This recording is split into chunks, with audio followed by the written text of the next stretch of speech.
शिविर का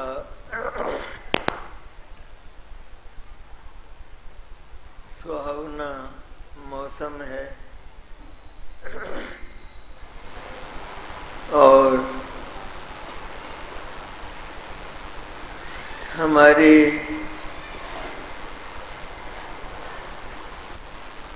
जो अमृत बरसाते हुए प्रवचन यहाँ चल रहे हैं, उनसे उत्पन्न हुई विशुद्धि और शुद्धात्म तत्व के संवेदन की प्रेरणाओं से आप लोग धन का परित्याग भी काफी कर रहे हैं। ये कर्तव्य है।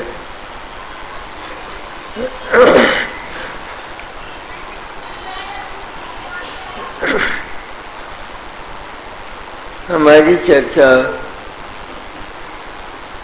नियम सार के 72वें कलश पर करेंगे। शुद्ध भाव अधिकार का 72वां कलश, उस पर हम लोग चर्चा करेंगे।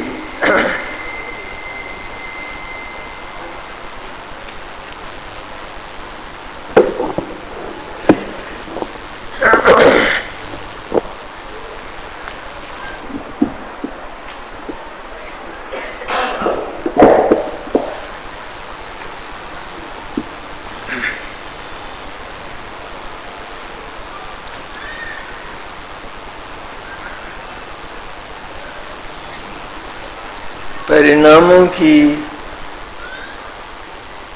विशुद्धि के साथ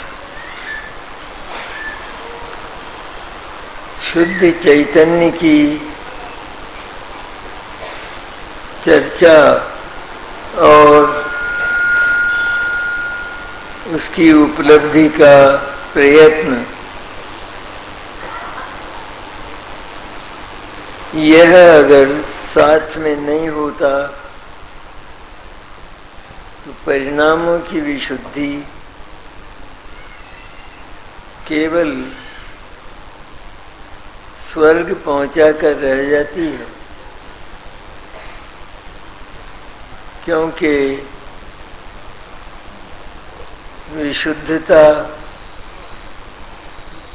यद्यपि शुद्धि को भी कहते हैं, किंतु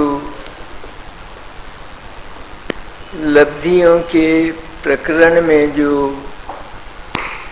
विशुद्धि लब्धि है, वह शुद्ध परिणाम की बात नहीं है,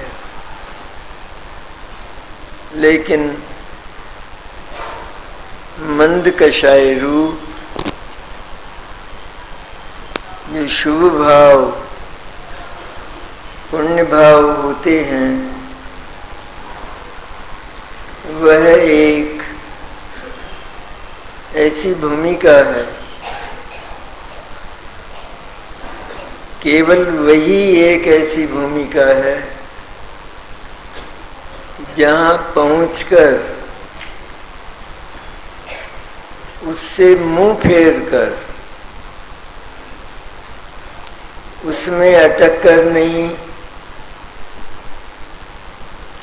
उसको आत्मा की उपलब्धि का कारण अथवा साधन मानकर नहीं, पर निमित्त होने पर भी सचमुच तो वह आत्मा की उपलब्धि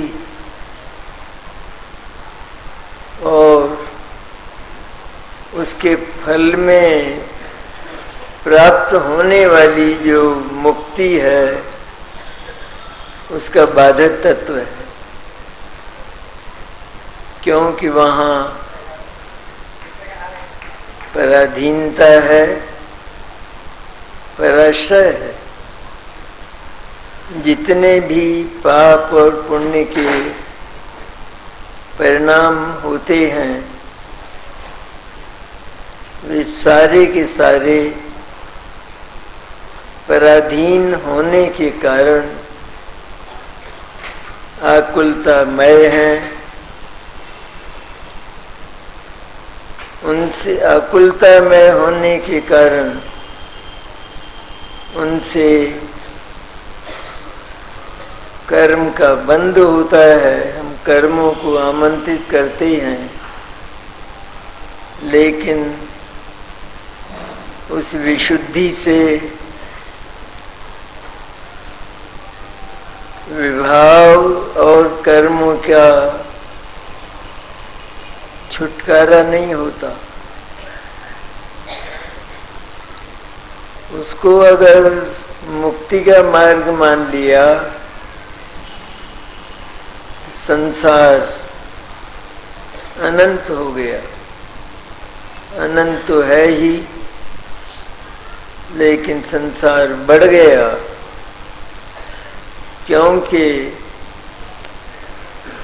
वस्तु व्यवस्था के आधार पर जैन दर्शन अणु अणु की जिस स्वाधीनता का प्रतिपादन करता है वो स्वाधीनता पुण्य और पाप के परिणामों में होती ही नहीं है, गायब रहती है। इसलिए दोनों ही परिणामों को आत्म उपलब्धि का मोक्ष मार्ग और मुक्ति का बाधक माना गया।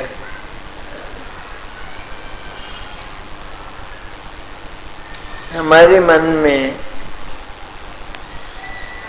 एक प्रश्न पैदा होता है, और जो लोग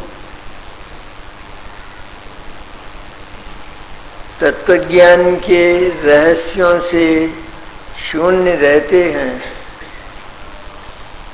वे तो यही मानते हैं कि जिनवाणी में भी इनको साधक और परंपरा मोक्ष का कारण कहा गया है। लेकिन हम भूल जाते हैं कि जिनवाणी में उनको जो साधक कारण अथवा परंपरा मोक्ष का कारण कहा गया वो सारा का सारा उपचार है, औपचारिकता है, वास्तविकता नहीं, श्रद्धा करने लायक वह बात नहीं है। उसका कारण है और अत्यंत स्पष्ट है वो कारण तो 12वां जो क्षीण मोह गुणस्थान है वहाँ शुभ और अशुभ, अशुभ का तो पहले ही अभाव हो जाता है और शुभ भावों का भी वहाँ पर अभाव हो जाता है। तब आगे केवल ज्ञान होकर मुक्ति होती है। ये तो स्पष्ट प्रमाण जिनवाणी का। जब उनके अभाव में मुक्ति होती है और जब तक उनका सद्भाव रहता है तब तक मुक्ति नहीं होती। उसका अर्थ यह है कि वे वास्तव में बाधक तत्व हैं, किंतु केवल मोक्ष के और शुद्धात्मा के पुरुषार्थ में यदि उनको निमित्त बनाया जाए तो निमित्त बन जाते हैं, सहायक नहीं होते, किंचित मात्र भी सहयोग नहीं करते, किंतु उनका अस्तित्व रहता है। भूमिका के रूप में वे विद्यमान रहते हैं, विपरीत भाव होने पर भी। जो वीतराग भाव है सम्यक दर्शन ज्ञान चारित्र का, उससे शुभ परिणाम, पुण्य का परिणाम विपरीत कहा गया है, मैल कहा गया है, अपवित्र कहा गया है।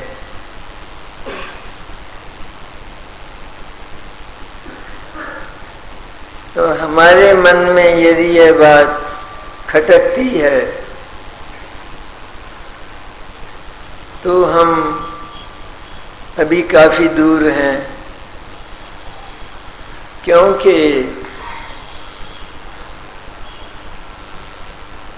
कम विकार और अधिक विकार, मंद ज्वर अथवा तीव्र ज्वर, दोनों ही ज्वर होने के कारण, आकुलता उत्पन्न करने वाले विकार होने के कारण वे समान ही हैं और उनका अवलंबन लेने से निर्ज्वर नहीं हो सकता, ज्वर का अभाव नहीं हो सकता। इसलिए शुभ परिणाम होने पर भी ज्ञानी इस बात को दृढ़ता से अपने भीतर स्थापित किए हुए रहते हैं, बार बार विचार नहीं करते। एक बार निर्णय हो जाए बस, इसके बाद वह एक कोटि में त्यागने योग्य कक्षा में उसको स्थापित कर देने पर उससे सर्वथा ममत्व टूट जाने के कारण अंत में उसका अभाव हो जाता है। ममत्व टूटा हुआ है, फिर भी वो परिणाम चल रहा है। दोनों बातें हमको विरोधी लग सकती हैं, लेकिन यह कुछ कठिन नहीं है बात, क्योंकि जैसे किसी दूसरे का पुत्र है और वह बड़ी व्याधिग्रस्त है, उसके माता पिता कहीं बाहर चले गए हैं,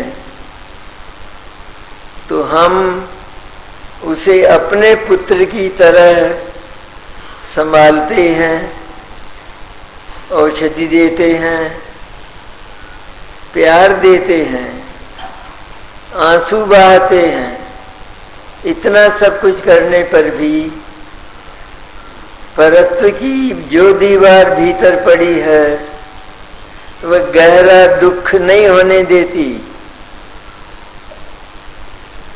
वो गहरा दुख होना, उसका नाम अनंतानुबंधी कषाय है, गहरा सुख और दुख होना। तो शुभ परिणाम होने पर भी, उनकी निमित्तता होने पर भी, ये बहुत समझने की बात, होने पर भी उनके प्रति ममत्व टूटना यह कठिन नहीं है, असंभव नहीं है, पर संभव हुआ है। और उस संभावना को पूरी करके जो महापुरुष हैं वे मोक्ष जाते रहे हैं और जाते रहेंगे। वस्तुएं तो विद्यमान रहती हैं, ये शरीर ही विद्यमान है। इसके भीतर जो चैतन्य पड़ा हुआ है वह इसी के भीतर इससे न्यारे स्वभाव वाला, न्यारी सत्ता वाला होने के कारण इसी में पड़ा है, और इसी में पड़ा हुआ होते हुए भी इसके साथ परत्व करके ममत्व तोड़ देता है और ज्ञानी बन जाता है। देह में नहीं हूं, इसमें मेरा कुछ नहीं। सपाट संपूर्ण रूप से ये पौद्गलिक है, पुद्गल का बना हुआ है। इसलिए इसमें आदि व्याधि इत्यादि के जितने परिणाम होते हैं वे सारे के सारे जड़ पुद्गल हैं, और उनसे मेरा रंच मात्र भी संबंध न होने के कारण वे मेरे लिए सुख और दुख के कारण नहीं। लेकिन जो अज्ञानी इसके साथ ममत्व किए बैठा है उसको तो इसमें कोई ऐसा प्रतिकूलता जैसा परिणाम हुआ कि वो रोने लगता है, दुखी होता है। तो यह तो अपन ने एक भूमिका की बात की।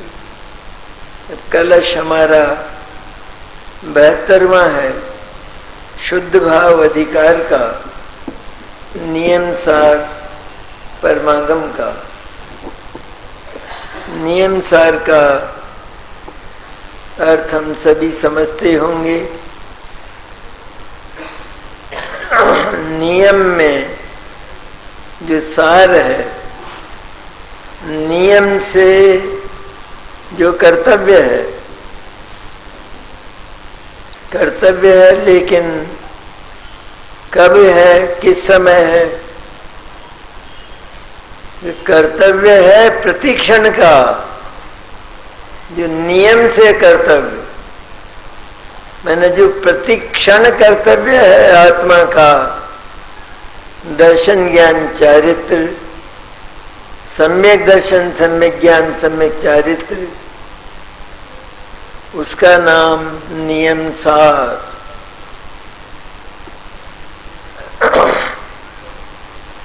सम्यक दर्शन सम्यक ज्ञान सम्यक चारित्र किस समय करने योग्य नहीं है, सदैव कर्तव्य है।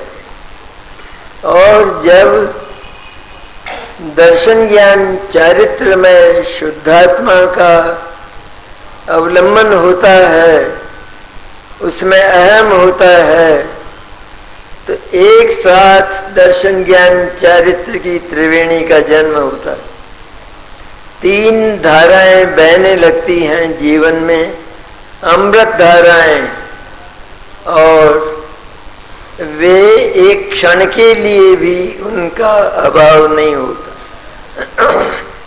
इसका नाम नियम सार। उसका शुद्ध भाव अधिकार है। शुद्ध भाव मैंने मोक्ष मार्ग और मोक्ष नहीं, शुद्ध भाव मैंने जो अपनी त्रैकालिक शुद्धता को लेकर, जो कभी अनादि से अशुद्ध हुआ नहीं, अनंत काल में जो अशुद्ध होगा नहीं,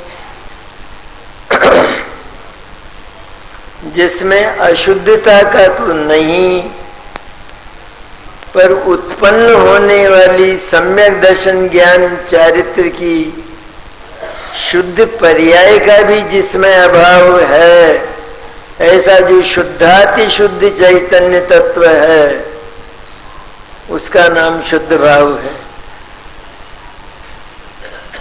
उस शुद्ध भाव के अवलंबन से, उसमें अहम करने से, अवलंबन में कोई पर्याय द्रव्य में नहीं चली जाती, ज्ञान की पर्याय, शुद्ध ज्ञान की पर्याय अपने क्षण में उत्पन्न होकर अपने में रहकर उस शुद्ध भाव को, त्रैकालिक शुद्ध भाव को, अविनश्वर शुद्ध भाव को, पारिणामिक भाव को, उसको पारिणामिक नाम से नियमसार में सैकड़ों जगह का पारिणामिक भाव, शुद्ध चैतन्य तत्व, चैतन्य सामान्य, चिन्मात्र भाव, ज्ञायक भाव, ये सब एक ही बात है। तो उस शुद्ध चैतन्य में अहम करता हुआ सम्यक दर्शन ज्ञान चारित्र उत्पन्न होता है, वो नियम सार का विषय है। मैंने ये इसमें भी समय सार जैसी ऊंचाइयां हैं। समय सार दृष्टि की प्रधानता को लेकर, सम्यक दर्शन की प्रधानता को लेकर चला, और नियम सार में उस सम्यक दर्शन के लिए उसके अवलंबन भूत पारिणामिक भाव की स्थापना करके और फिर सम्यक दर्शन ज्ञान चारित्र को जो तत्काल अवलंबन लेते ही उत्पन्न होते हैं, उसको नियम सार, नियम से कर्तव्य, जैन का कर्तव्य, दिगंबर जैन का कर्तव्य। कर्तव्य जानते हैं, पुण्य और पाप कर्तव्य नहीं है। बाहर का तो कोई भी काम हो वो तो कर्तव्य है ही नहीं, क्योंकि वहां तक हमारी पहुंच ही नहीं है। वो हमारा कर्म नहीं, हम उसके कर्ता नहीं, क्योंकि भिन्नत्व की वज्र दीवार बीच में पड़ी। इसलिए उन जगत के होने वाले कार्यों में कर्तृत्व की जो बुद्धि है वो तो महापाप है, महान पाप। वो तो अनधिकृत चेष्टा है। जगत के पदार्थों में होने वाला प्रति समय का जो परिणमन है, कुदरती प्राकृतिक, उसके कर्ता वे अचेतन पदार्थ स्वयं हैं। उनके कर्तृत्व को चुनौती देकर अज्ञान से पीड़ित जो आत्मा है वो उनके कार्य का कर्ता बनता है। ये कितना बड़ा अन्याय है। इससे मुक्ति कैसे होगी? बहुत बड़ा अन्याय है। ये सारा पैसा मैंने कमाया है और मैं दान करता हूं, ये मिथ्या दर्शन का भाव है। दान बंद नहीं होगा इससे दान चौगुना बढ़ेगा, क्योंकि परिणामों की विशुद्धि बढ़ती है। ज्यों-ज्यों तत्व ज्ञान का अवलंबन होता है, परिणामों की विशुद्धि बढ़ती है। विशुद्ध परिणामों में उन पदार्थों से मुक्त होने का भाव होता है। तभी पदार्थ अपने आप स्वयं हमारे कर्तृत्व के बिना अपने आप जहां जाना होता है चले जाते। यहाँ तो शिविर में आना है, सब पैसा उद्दह है, शिविर उद्दह में डालते जाएं, अपने आप आता है। ये रहस्य हैं जैन दर्शन के। हमारी बुद्धि कुछ विरुद्ध सोचती है। हम दान नहीं करते, यदि यह माना जाएगा तो दान आना ही बंद हो जाएगा। तो जिनवाणी कहती है 100 गुना हो जाएगा। बंद नहीं होगा, क्योंकि उससे ममत्व टूटने पर जो विशुद्ध परिणाम होगा पुण्य का, मंद कषाय का, वो दान, वो मंद कषाय दान करेगी ही करेगी। उसको विकल्प आएगा ही, विकल्प आएगा केवल। पैसे को आत्मा छूता नहीं, क्योंकि उसकी सीमा में कैसे जाएगा वो। इस तरह की कुछ अद्भुत बातें हैं। तो शुद्ध भाव अधिकार का 72वां कलश लिखने में तकलीफ है।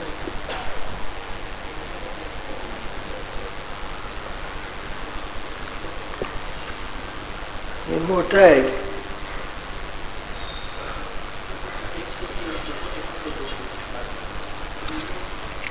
नहीं पास ही है।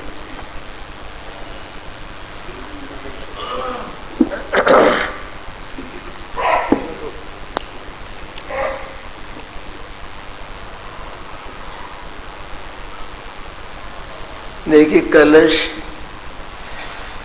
72 है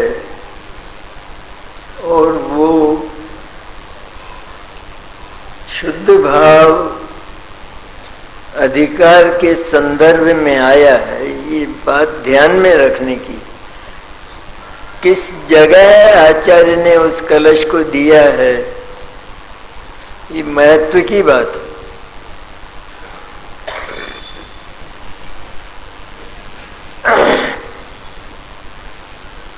शुद्ध भाव मैंने आत्मा,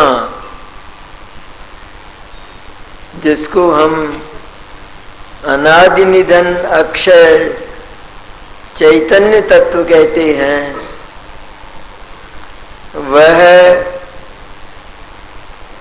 अनादि से ही शुद्ध है और अनंत काल तक वो शुद्ध ही रहने वाला है। क्या है उसका कारण?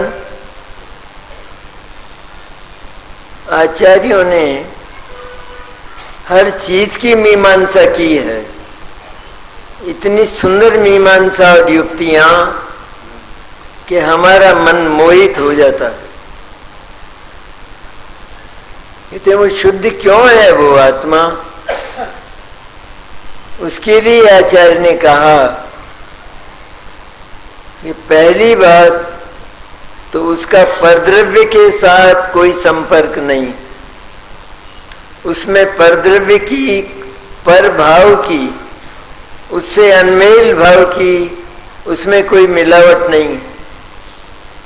अब दूसरी बात, उसमें परिणाम अर्थात पर्याय नहीं होती, वो सदा ही निश्चित रूप से, निश्चय नय से, शुद्ध नय से, शुद्ध द्रव्यार्थिक नय से वो अपरिणामी है, एकांत अपरिणामी।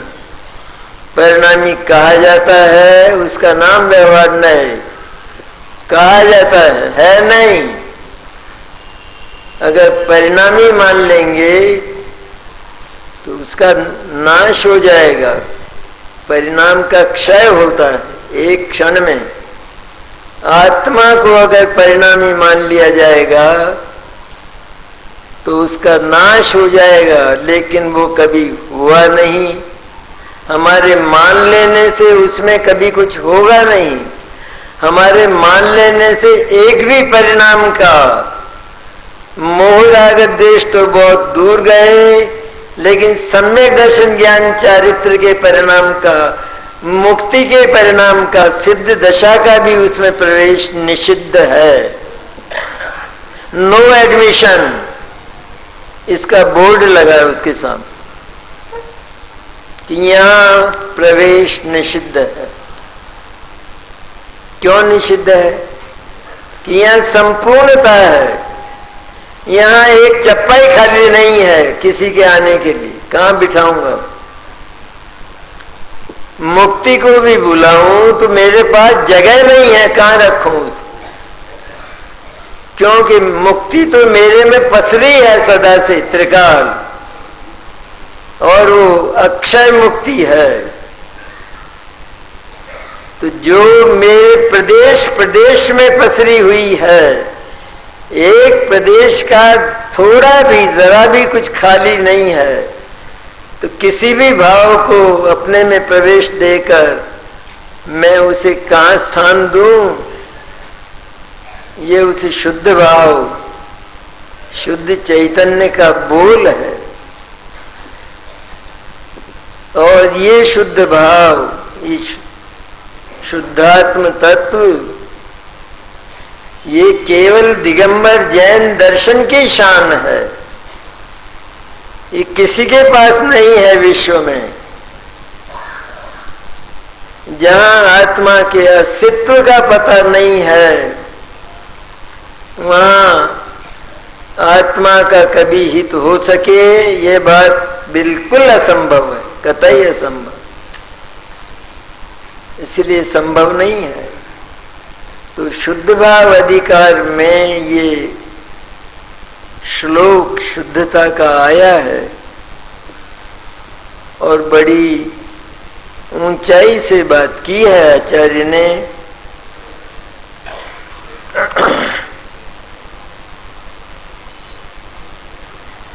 72वां कलश है।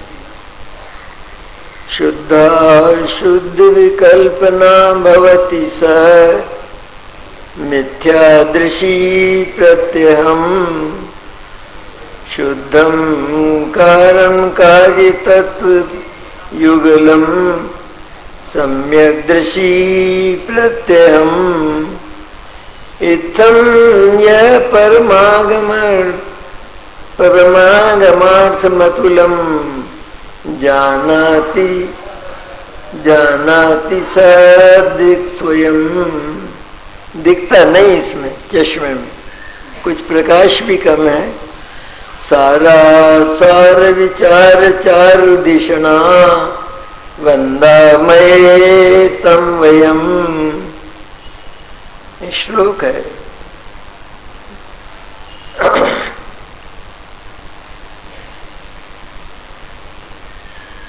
देखिए इसका श्लोक का अर्थ है, शुद्ध अशुद्ध की जो विकल्पना वह मिथ्या दृष्टि को सदैव होती है। सुनने की है बात, अच्छी बात। शुद्ध अशुद्ध की जो विकल्पना मिथ्या दृष्टि को सदैव होती है। सम्यक दृष्टि को तो सदा कारण तत्व और कार्य तत्व दोनों शुद्ध हैं। एकदम इस बात को हमारा हृदय स्वीकार कर ले तो निहाल हो जाएंगे। पर एकदम स्वीकृति मिलती नहीं भीतर से। सम्यक दृष्टि को कारण तत्व और कार्य तत्व दोनों शुद्ध है। क्या कुछ शेष रहा? इस प्रकार परमागम के अतुल अर्थ को सारा सार के विचार वाली सुंदर बुद्धि द्वारा जो सम्यक दृष्टि स्वयं जानता है, उसे हम वंदन करते हैं। छोटे से श्लोक में बहुत बातें हैं। शुद्ध अशुद्ध की जो विकल्पना वह मिथ्या दृष्टि को सदैव होती है। कहते हैं जो मिथ्या दृष्टि है वह आत्मा के संबंध में, कि जो आत्मा सदा से अनादिकाल से अनंत काल तक एकदम शुद्ध परिशुद्ध ही है और रहने वाला है, उस आत्मा के संबंध में दो प्रकार की कल्पनाएं कोई करे तो मिथ्या दृष्टि तो हुआ, पापी तो हुआ वो। तब हमारा प्रश्न होता है कि आखिर अनेकांत है, स्यादवाद है, और स्यादवाद कहता है कि आत्मा शुद्ध भी है और आत्मा अशुद्ध भी है। फिर मिथ्या दृष्टि ने आत्मा को शुद्ध और अशुद्ध मानते हुए जो विकल्प किए, तो उसमें क्या अन्याय हो गया, उसमें क्या आपत्ति है। कहते हैं जो दो बात कही गई, उन दो बातों में एक बात में जो आत्मा है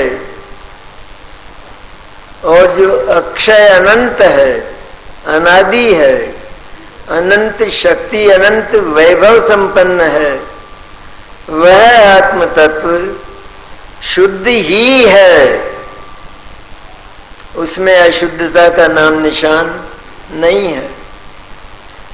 फिर जब स्यादवाद ये कहता है कि आत्मा अशुद्ध भी है, तो वो कहां से बोलता है? कहते हैं वो आत्म तत्व, त्रैकालिक आत्म तत्व, अक्षय आत्म तत्व, वो अत्यंत शुद्ध, बिना मिलावट वाला और बिना परिणाम वाला होने पर भी जो परिणाम है, पर्याय है, शुद्धा ज्ञान की पर्याय, वह उसे शुद्ध आत्मा को अशुद्ध कल्पित करके और अनंत प्रकार के विकल्प करके स्वयं अपने भीतर आकुलता उत्पन्न करती है, दुखी होती है। शुद्ध और ध्रुव अविनाशी जो है, उसको शुद्ध, ध्रुव और अविनाशी न मानकर अशुद्ध, अध्रुव और नश्वर मानती हुई वो पर्याय, श्रद्धा और ज्ञान की पर्याय, वह इस तरह की कल्पना करती है। वह कल्पना होती तो है अज्ञान के कारण, लेकिन झूठी है, क्योंकि वो जो अस्तित्व रूप शुद्धात्म तत्व है, जिसकी शुद्धता निरापद है, जिसकी शुद्धता को कभी आँच आने वाली नहीं है, जिसकी शुद्धता का और जिसकी शुद्ध सत्ता का कभी नाश होने वाला नहीं है, ऐसा जो शुद्ध चैतन्य है, उस शुद्ध चैतन्य में अशुद्धता का नाम निशान न होने पर भी जो अनेक प्रकार की पर्याय में अशुद्धता पैदा की हुई है स्वयं इसकी, और जो अनेक प्रकार के पदार्थों के संयोग हैं, है ना, जगत है, सब नजदीक नजदीक पास पास रहते हैं, बल्कि एक ही क्षेत्र में 6 द्रव्य रहते हैं, लेकिन फिर भी एक दूसरे में जरा भी मिलता नहीं है, अपनी सत्ता को खोता नहीं। तो इस तरह रहने की व्यवस्था होने पर भी पदार्थों का जो स्वरूप है, स्वभाव है, वो कभी बदलता नहीं और कभी नष्ट नहीं होता। तो ऐसा जो शुद्ध आत्म तत्व है, उसको उन संयोगों में मिलाता हुआ और उन संयोगों को उस आत्मा का, ये देह मेरी, ये शरीर मेरा, ये मनुष्य तिरंज देवनार की मैं, इत्यादि इत्यादि, ये मोही रागी द्वेषी मैं, मोह राग द्वेष, ये तो परद्रव्य के साथ एकत्व, कल्पना में एकत्व करने वाली, एकता कभी होती नहीं, दो पदार्थ कभी मिलते नहीं। आत्मा के द्वारा अनंत विकल्प किए जाने पर भी एक परमाणु भी आत्मा का आज तक हुआ नहीं। मोह परिणाम का, राग द्वेष के परिणाम का एक अविभाग प्रतिच्छेद भी आत्मा की सत्ता में एक नहीं हुआ। इतना शुद्ध आत्मा, निरापद शुद्ध में, जिसके लिए कोई अवसर ही नहीं है अशुद्ध होने का, इसलिए अशुद्ध माना है इसने स्वयं। यह भी एक घटना घटी है, उस घटना को स्यादवाद कहता है कि अशुद्ध भी है। इसका नाम अशुद्धता।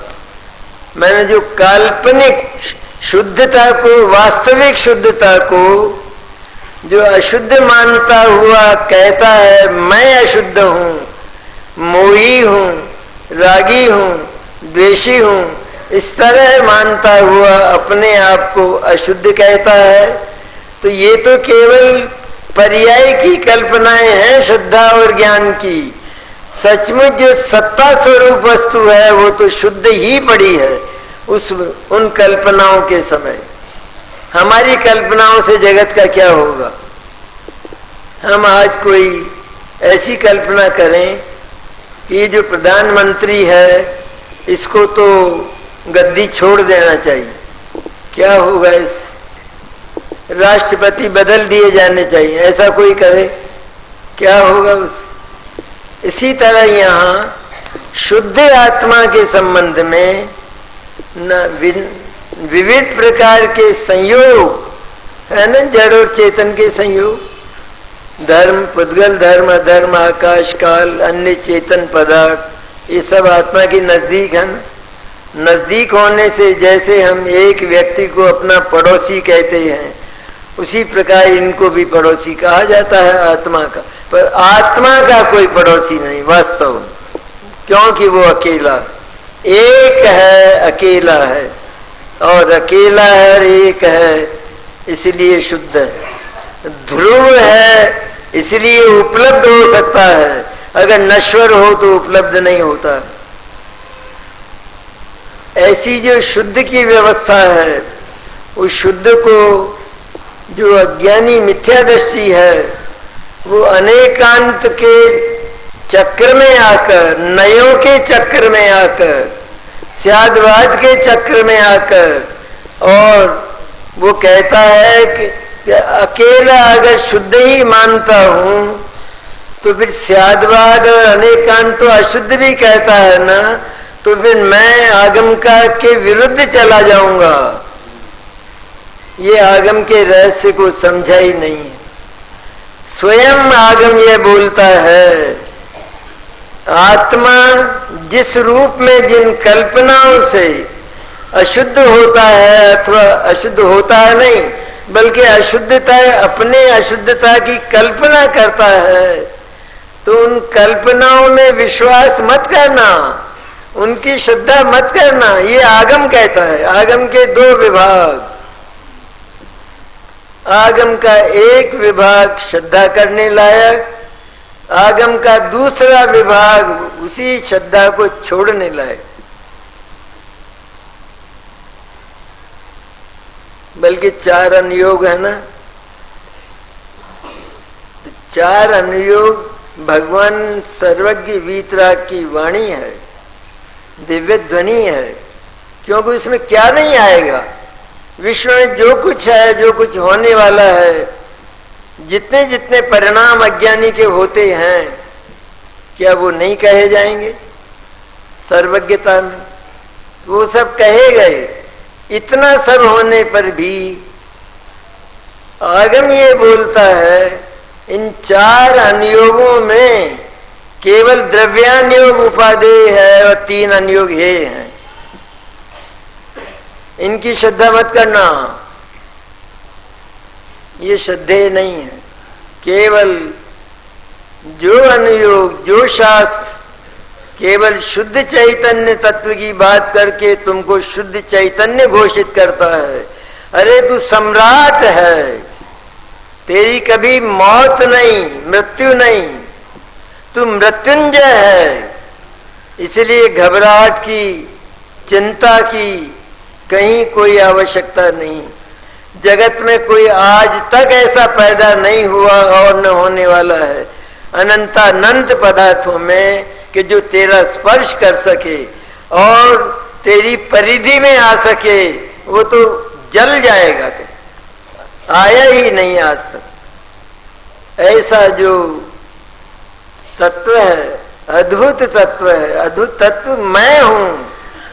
ये थर्ड पर्सन के रूप में नहीं करनी बात, अन्य पुरुष के रूप में, मैं ऐसा हूं सचमुच। जब ऐसा एक बार भी उस शुद्ध तत्व की श्रद्धा उत्पन्न हुई तो भय को भगाना पड़ेगा, चिंता को भगाना पड़ेगा, विकारों को भगाना पड़ेगा। या जैसे सिंह को देखते ही गीदड़ और लोमड़ियां भाग जाती हैं, उसी तरह शुद्ध चैतन्य हूं मैं, केवल अजर और अमर सुधा सागर, सुधा का भरा हुआ अनंत निधान जिसके भीतर है, निधानों का ठिकाना नहीं जिस, ऐसा समृद्धिशाली, लानी नहीं है समृद्धि। अरे नोटों के बंगलों में तो अनंत बार आग लगी, क्या हुआ? उनको देखकर प्रसन्न होने वाला वो तो महामूर्ख है, जगत का सबसे बड़ा बेवकूफ। नोटों को बंडलों को देखकर प्रसन्न होने वाला, क्या प्रसन्न होता है उससे? क्या है तेरा और तुझे क्या देने वाला है वो? अरे तुझे लेना ही नहीं है ना, और न कुछ देना है। ऐसा शांत और प्रशांत महासागर की भांति पड़ा हुआ मैं मोह राग द्वेष से, परिणाम मात्र से, बंध और मोक्ष से रहित शुद्ध चैतन्य हूं। ऐसा जिसने एक बार भी निश्चय किया उसको सम्यक दृष्टि कहते हैं। आत्मदर्शक, आत्मा का दर्शन करने वाला हुआ वो। दर्शन कहते हैं पर मैं हूं इतना होता है। दर्शन क्या है? दर्शन मैंने उस सत्ता को जाना, उस सत्ता के साथ ऐसी समृद्धिशाली सत्ता, ऐसा गड़ा हुआ धन जैसे होता, इस तरह का अतुल धन, अपरिमित धन आत्मा के पास पड़ा हुआ है। एक बार इसका बोध हो जाने पर दरिद्रता रह सक, काल्पनिक दरिद्रता, आत्मा दरिद्री हुआ ही नहीं, कभी नहीं हुआ। इसलिए भय, चिंता इत्यादि तो बिना कहे भाग जाते हैं, चले जाते हैं। हार्ट फेल नहीं होता उनका, हार्ट ही नहीं है तो फेल कहां से हो?